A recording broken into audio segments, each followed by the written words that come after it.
ظہر کی نماز کے بعد بس یہ وظیفہ کر لیں اور دیکھیں اللہ پاک کا کرشمہ، آپ کے پاس دولت ہی دولت ہوگی۔ یقین نہ آئے تو آزما کر دیکھ لیں۔ السلام علیکم ویورز، اس وظیفے کو پڑھنے کے بعد آپ کی جو حاجت ہوگی وہ فوراً قبول ہو جائے گی۔ یہ وظیفہ بہت ہی چھوٹا اور آسان ہے۔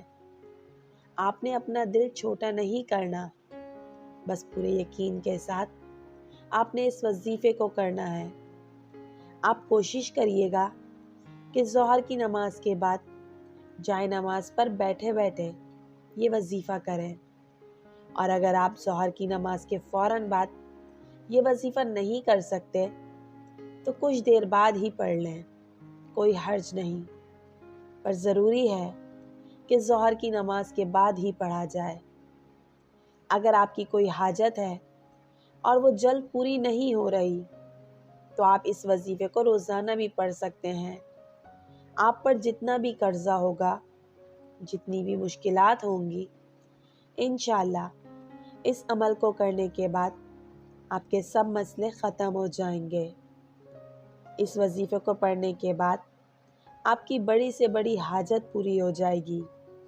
مثال کے طور پر ذاتی گھر چاہتے ہیں کہ آپ کا قرض جلد سے اتر جائے، رزق میں برکت ہو، تو آپ یہ وظیفہ ضرور کریں۔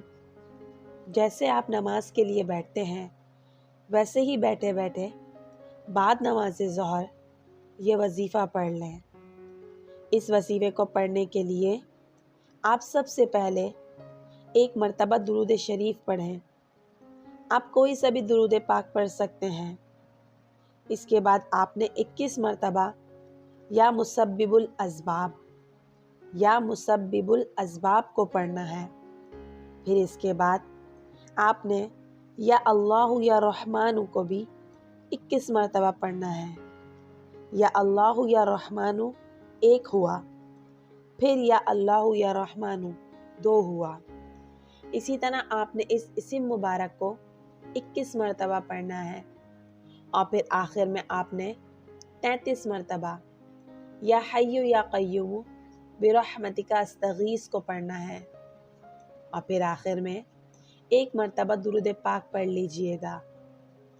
درود پاک پڑھنے کے بعد آپ نے اپنی حاجت کے لیے دل سے اللہ پاک سے دعا مانگنی ہے۔ آپ کی جو بھی حاجت ہو، جو بھی مشکل ہو، آپ رب سے ان سب پریشانیوں کے لیے دعا کریں۔